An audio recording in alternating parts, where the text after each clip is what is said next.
We're going to start off our routine with some crocodile breathing, which basically means you'll be laying on your belly. By having your belly on the floor, you'll be able to provide really good feedback and breathe in a 360-degree manner. So you want to be breathing not just through the front, but feel the side of the ribs and even the back of the ribs expand. So let's start off on our bellies. We're going to make sure that you can rest your forehead on your palms, like so. And just start taking deep breaths in through the nose, out through the mouth. You can even close your eyes here.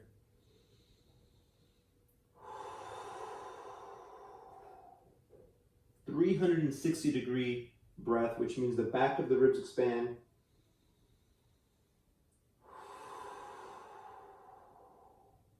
The side of the ribs expand.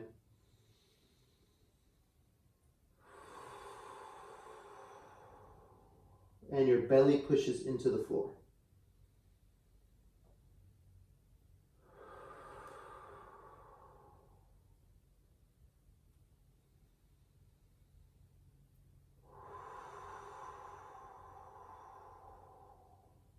Try to double the amount of your exhale. Your exhale should be twice as long as your inhale.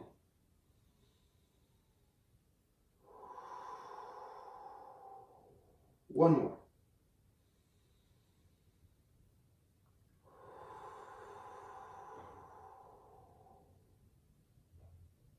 Just ease your way up out of this. If that feels good, feel free to spend more time crocodile breathing. We'll be going into our 90-90 hip stretch. 90 degrees means 90 degrees at the ankle, at the knee, and the hip. Your front shin, back thigh are parallel. Your front thigh and your back shin are parallel. You see me from the front angle.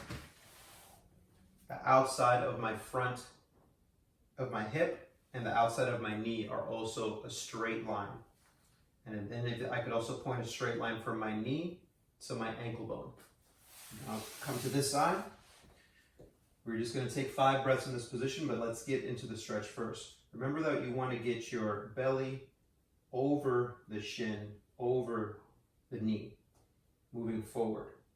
You'll find kind of a roadblock where you can't go any further forward, and at that point start pushing your hips back.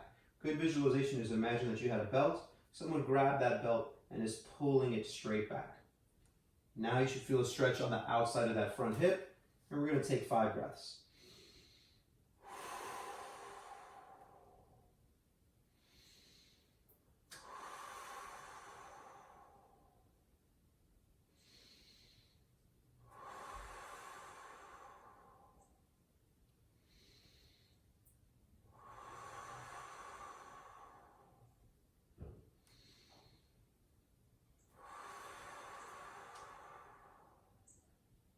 I'm going to straighten up my torso, and now this is my trail leg. My right leg is my trail leg. What we want is your back butt cheek here. If you had a pocket, you want that to reach the floor. So not only am I rotating a little bit here from the upper body, but my pelvis is rotating, and I'm trying to reach this back pocket towards the floor. You should feel a stretch here. And once you're in that stretch, 5 breaths.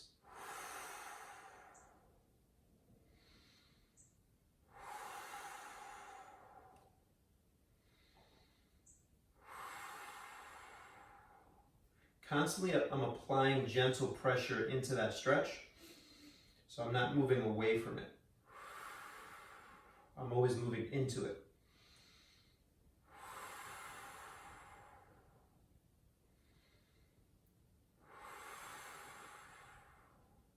To transition to the other leg, one option is to go into a bear sit. So what that means is I'm raising the trail knee. You can use your hands to support, and eventually this front knee has to come along for the ride, but the knees are always moving away from each other. This is our bear sit. Transition to other side, 90-90. I'll just center myself back onto the camera. Remember our 90-degree angles at the knee, the hip, the ankle, front shin, back thigh parallel, front shin, back thigh parallel. belly button, your upper body torso is spilling over towards the front of the shin and the front of the knee. And once you hit your roadblock while maintaining good torso position, pull your hips back. That imaginary belt is being pulled straight back. 5 breaths.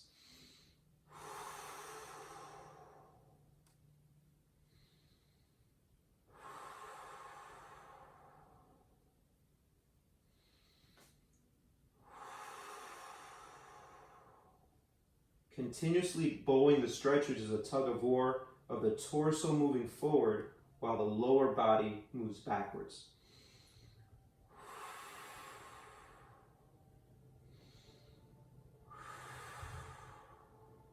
We're going to straighten up, turn towards the trail leg. So my upper body turns, but really my pelvis is rotating, and I'm trying to get this butt cheek here, my back pocket, to touch the floor, which shouldn't happen, but you're trying to get that rotation.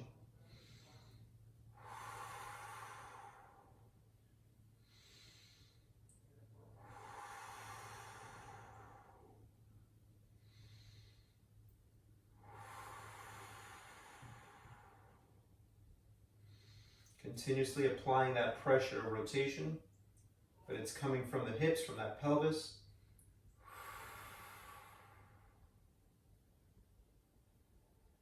And let's transition back into a bear sit.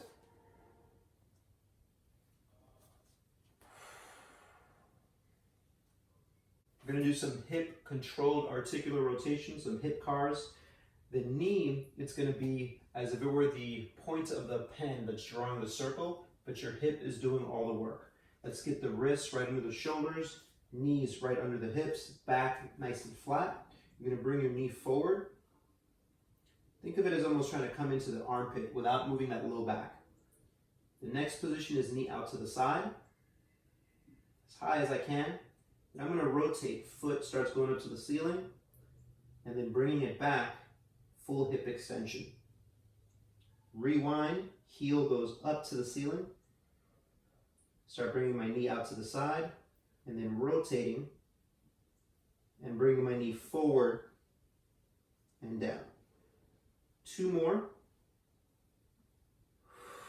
You'll notice that I'm keeping my elbows straight and doing my best to keep my back flat. Especially the low back, we want to make sure that it's not rotating around. 1 more, full circle each direction, knee goes forward, out to the side, around, down and rewind. Heel goes up, knee comes out to the side, rotate, knee comes forward.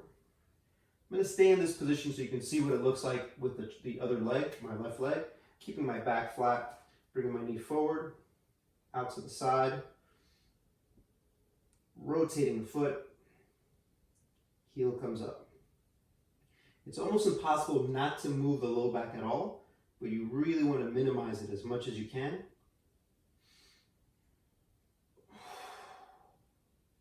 That's 1 full rotation.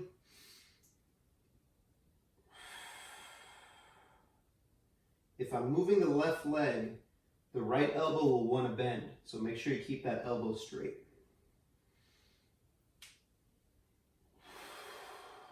Let's do 1 more. Knee goes forward, out to the side, rotate. Heel up to the ceiling and down. Rewind.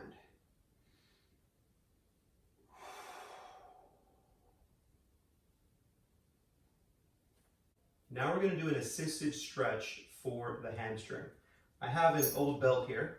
You can also use a towel. You can use your own belt. Any kind of strap that gives you some support. What you'll do is you start off by laying on your back. We really want to make sure that the low back is pushing into the ground throughout this stretch and that your shoulders are away from your ears. You don't want to be here. What you do is take the ear strap of choice, place your foot on the inside, then straighten out the back leg. Now from here, the most important thing is to keep the leg straight. So that means that this is as far as you go and you feel a big stretch here. This is where you're going to hang out. If you can, you try bringing the leg up. So I'm going to pull myself into my passive range of motion, which is at about close to 90 degrees. I'm starting to feel a stretch in my calf and a little in my hamstring. Now, if you start feeling anything behind the knee, you're going to have two options. Bring the strap back down or slightly bend the knee. If you're trying to stretch and you feel something behind the knee, that's going to be some nerve type of tension and you can't stretch out of that. So find your position. Ideally, we would spend a couple of minutes here, but you're going to spend 5 breaths.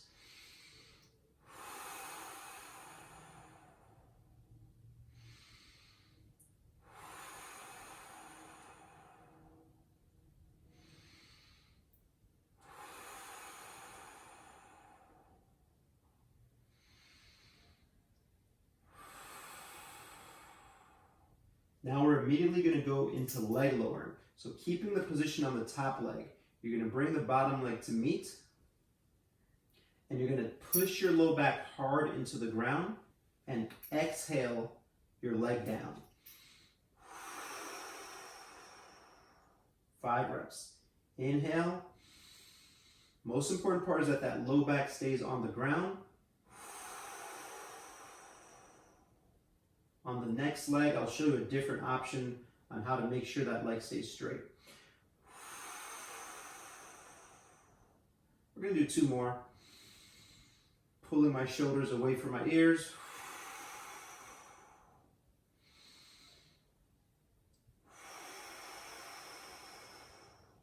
And then gently bring that leg down.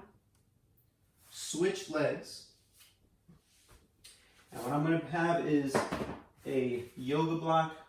You can use a pillow or you could use a rolled up towel, a foam roller. This is a way, if you can't keep your low back on the ground, you can bolster the bottom leg, as you see I'm doing here with my yoga block. So pull yourself up. Remember that if you feel any discomfort in the back of the knee, you're going to have to either lower the leg or slightly bend the knee. I prefer you lower the leg and find where your best position is. So this is about where I feel a stretch. I'm going to hang out here for 5 breaths.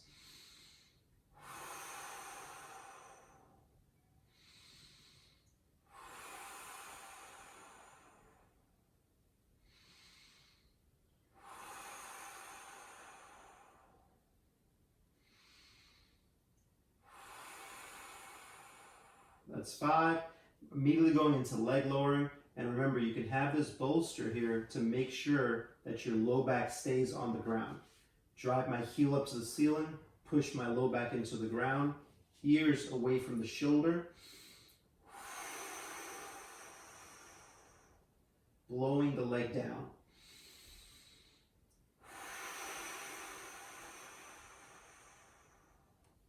Forcing that low back into the ground.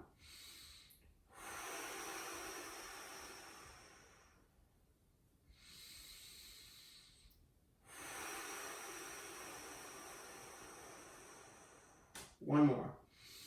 And you'll notice I'm trying not to hold any tension in my neck or face.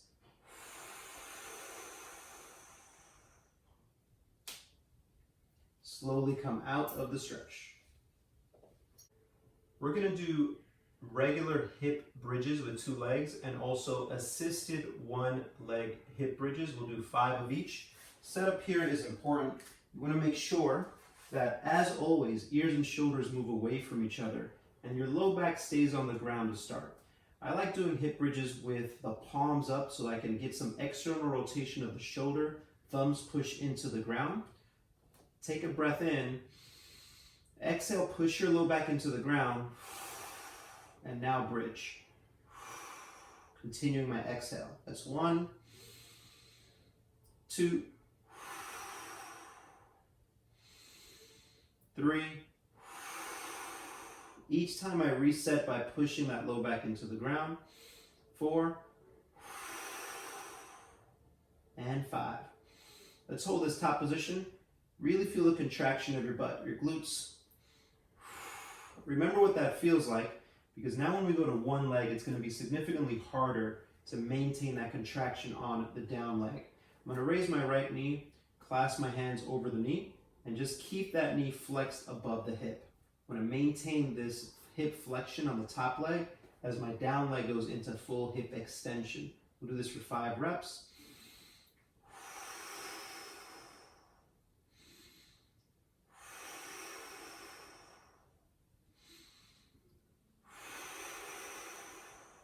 This is 4. 5, hold for a couple more seconds. And switch. So remember, we want the knee above the hips. So don't hold yourself here. Bring that knee above the hips, and then try to maintain that flexion even as the hips go up, as the down leg hip goes up. 1, 2, 3, 4, 5, and setting down. Now we're going to do some axial rotations of the knee. So you can be sitting on the floor here, find your kneecap, trace down towards the bony part of the shin. Make sure the kneecap doesn't move and everything above the kneecap, so the thigh, the hips don't move. And we want to rotate the shin. So that bone is rotating. And really the point of rotation is from the kneecap, that first bony part, I want that to be rotating. If that was like a laser shooting out, it would be going side to side. We're going to add now a little bit of extension and flexion of the knee. So we're going to rotate out, slide the leg forward, not to full extension of the knee, and then rotate in and bend. Just make sure that you have a floor that gives you a little bit of not as much friction. So let's rotate in, extend, rotate out, bend. Okay, we're going to add some ankle circles here. Now the shin, we try not to rotate it. And the next thing you're going to need is some kind of bolster. Pillow. I've been using a yoga block. A foam roller will also work here. I'm going to show from this side. So I'm going to keep my leg bolstered up. And what we want to do is keep the shin from moving, but I'm rotating so that the bottom of my foot faces away from the camera and then faces towards the camera. So it's facing away and it's facing towards. We want to get a couple of those rotations because we need the ankle to have some of this mobility before we start working on this type of mobility. Good. So the same routine on the other leg. We'll start off with our knee. So the kneecap, find the bony part here, rotate.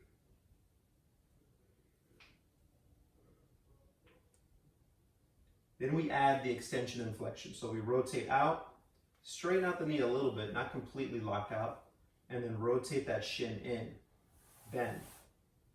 Rotating out, extend, rotating in, bend. In the other direction will be rotating in, extend, rotating out, bend. Okay, we'll do our ankle circles, and I'll just show you from a different angle. Now we don't want to move the shin, we don't want to rotate the shin, but we're going to be circling the ankle. Basically the big toe is drawing a big circle, but the motion is really being led by the ankle.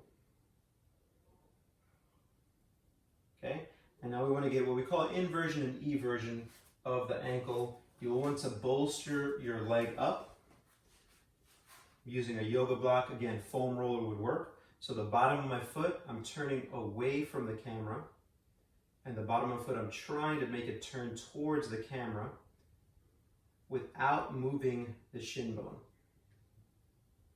The amount of effort I'm putting into this is about 30 to 50% of my max effort.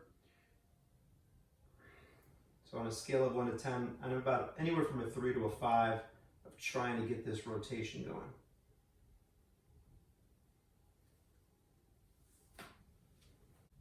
We're going to do some ankle mobility drills from a half kneeling position. So you're going to need two things. One, some kind of padding to protect your knee, and two, a dowel or stick that you'd want to keep vertical. I'm going to back up here, but let's start off with the right knee down, left knee up. And if you see me from this angle, I'm assuming the half kneel position, and we want the stick or the dowel to be in front of the fourth toe. This will create a short foot when we go into our ankle mobility, which is what we want. We don't want to be turning in towards the big toe. We want to be turning out. So I'm turning my knee outside of the dowel and then driving it forward as long as that heel stays on the floor. Reset every time, and also cycle through a breath at the stretch. So out, forward, reset. Out, forward, reset. I'm going to do one more. Out, forward, hang out here. And I'm also giving it a couple of pulses at the end range here. Make sure that you don't have the dowel coming in or out to cheat your way through. So we'll do the other leg. Set yourself up first in that 90-90 position, your half kneel position, sorry. You're going to keep the stick by the fourth toe, vertical stick, bring the knee out, drive forward. Reset, knee goes out. I don't roll my foot either. My whole surface of the bottom of the foot stays on the floor. One more. And on this one, I give it a couple of pulses. If you're feeling any stress on the knee here, what you're going to have to do is bring the foot in more and prevent the range of motion of going further forward. So if you look at me from the side, instead of being completely at this half kneeling position, I may need to bring that foot in, because you don't want to be stressing your knee when the intention is to stretch the ankle. We're going to be doing half kneeling rotations with a stick, dowel, whatever you want to call it. I have a small one here, but if you can get one that is about the length of a broomstick, that might be more beneficial. This one is here just because of the space that I have in this room. So let's start off. If you have a knee pad and need it, go ahead and use that. If your left knee is down, right knee is up, you're going to place the stick on your back. And this is why maybe a bigger stick dowel will be better for you, because you might need that range if your shoulder mobility doesn't allow you to hold this in closer, like so. So from here, we're going to take a big breath in. I'm tucking my tailbone under, and I'm going to exhale and rotate towards the outside of the front knee. The important thing is, show you from this angle, is that the hips don't move back. So you want to be here.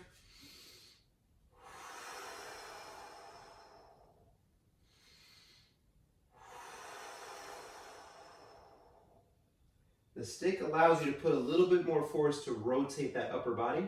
The other option is just to have your hands behind your head with really active elbows, pulling them back, but also out to the side.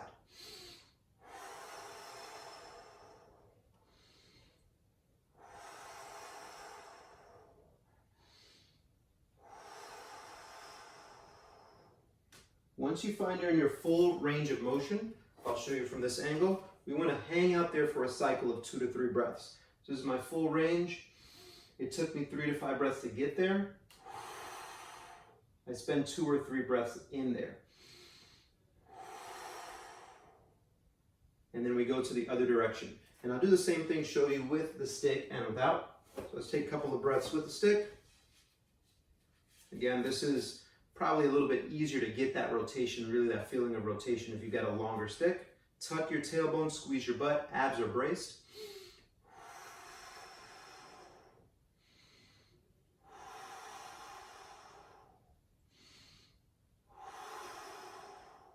Let's say I'm at my 3rd to 4th breath. I'll use my hands for the last part. I'm getting towards my end range, squeezing my butt, tucking my tailbone. Now I want to hang out here for 2 to 3 breaths. If you have the hands behind your back, just make those elbows active.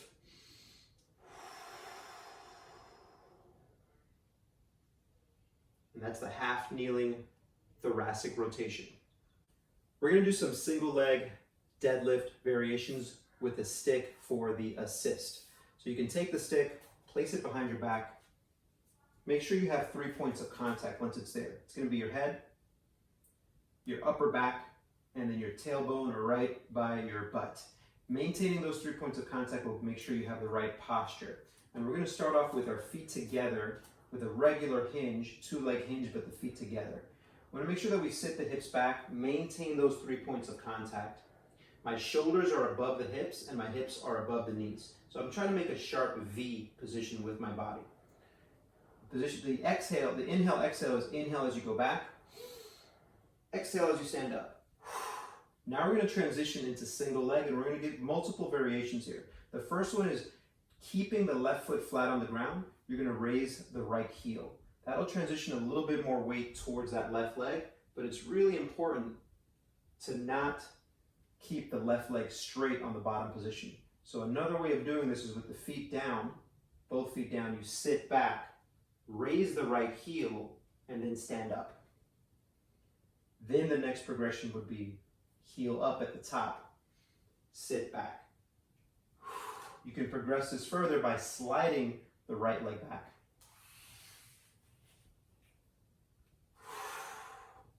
Or letting that left leg come up off the ground.